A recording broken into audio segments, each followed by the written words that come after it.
Good evening, good morning, good afternoon, and wherever you are across this great wide world of ours.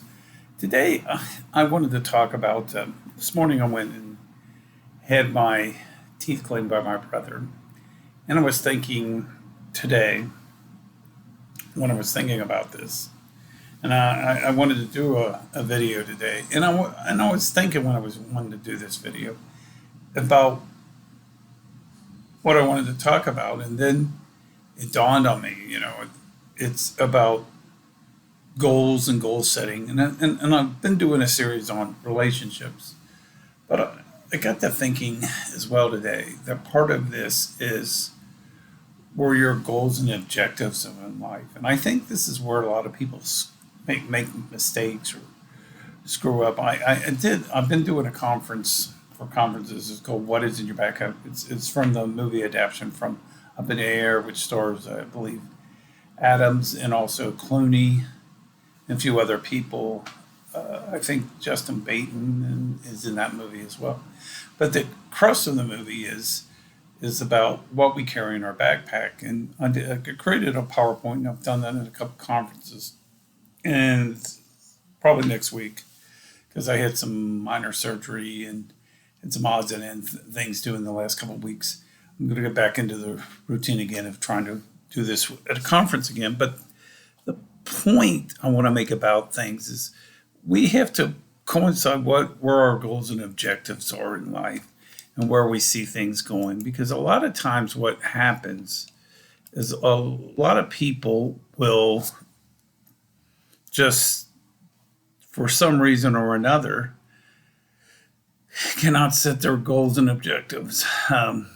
For instance, many of you know this is a YouTube page, and today I was cleaning up the YouTube page and finalizing some stuff, and I was also did some things this morning after I got home and was working on setting some time for the relationship conference, which now I believe I'm going to just do online.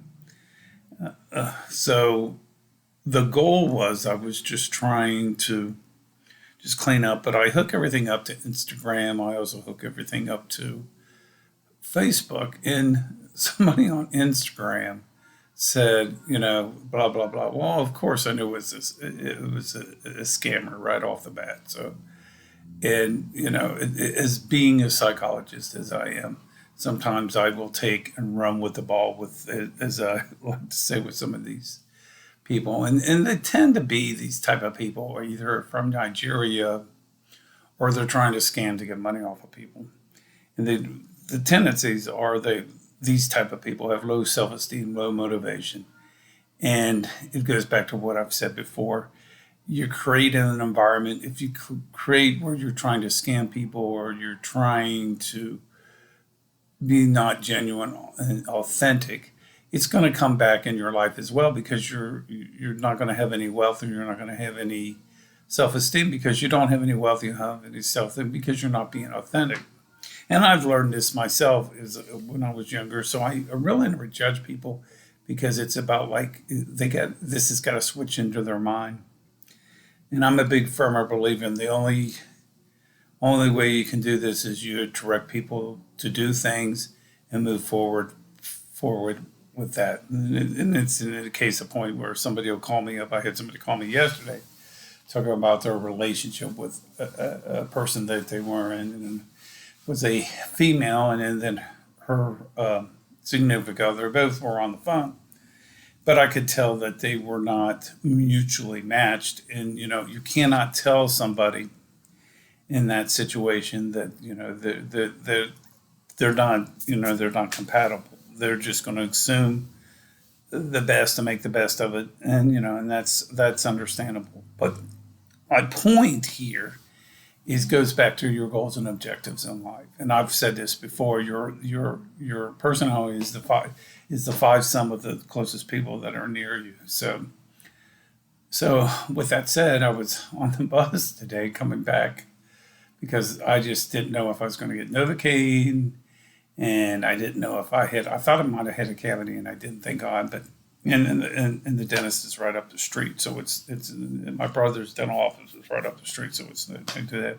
But I planned it out. But the point that I'm making out of this is I saw that the buses were not consistent today, and I could see that they were short staffed.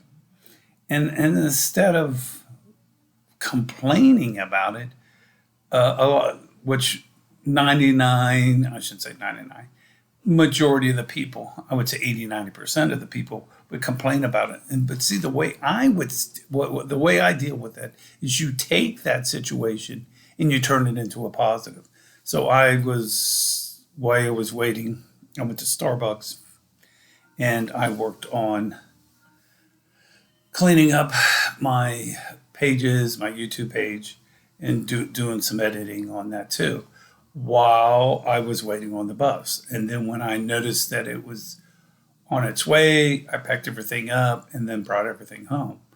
Needless to say, when I got on the bus, and coincidentally, as the bus was moving closer to my home, people were complaining that they were waiting anywhere from 45 minutes to an hour for a bus. So, in essence, they were not value or goal objective on their time and making the best. And I find this very intriguing itself, because I find that when people do this, they tend to look at the negative aspect of this and not necessarily the positive aspect of this. So, in other words, you take the old cliche: when the situation is lemons, you make lemonade out of it. And what happens is when people get lemons, they stay lemons. In other words, because they don't have the patience, or they give up easy, or they don't have the intelligence, and they just say, "Oh, screw this," and I'm going to complain about it and have that ruin my day. And in essence, this is early in the morning. So, well, if you go in that morning with a negative attitude, that's going to impact your whole day. And see, on the other hand, I'd say, well, make the best of it, move forward. And it's like, and I got a little walk in. It was a nice, cool, sunny morning. So you make the best of anything, because you just make the best of it. You don't argue about it. Now, needlessly, this doesn't happen every day, but I just reflect on it anyway. So these are some food for thoughts. Tomorrow I plan on going live. I just don't know what time, probably sometime in the afternoon. Go online for an hour. If anybody wants to join me, most likely it'll be, I'm guessing somewhere 1, 2 p.m. tomorrow afternoon, Eastern Standard Time. I'll reach out. You'll see it online. Please come on. Also, I do have a conference going on in the fall, October 28th. I was going to make it at a site, but now the more I thought about it, I'm just going to have it online. I am looking for paid speakers, and I'm also looking for vendors that will do this online. It will all be Zoom oriented, so please reach out. Definitely, depending on paid speakers depends on how many people sign up for the conference. It's on relationships, friend or foe. It'll be 8 a.m. to 5 p.m. Eastern Standard Time on October the 28th. So feel free to email me on that. Also, I have books online. They're available on Amazon. And any other than that, folks, I hope you have a great day. Feel free to reach out to me at bthomasmillerpsych@gmail.com. That's bthomasmillerpsych@gmail.com. And folks, have a great day. And hopefully we'll have a live chat tomorrow. And we'll talk to anybody that has any relationship questions or any questions concerning positive thinking or being in a positive vibe. Anyway, hopefully we'll see you tomorrow at 1 p.m. Talk to you soon.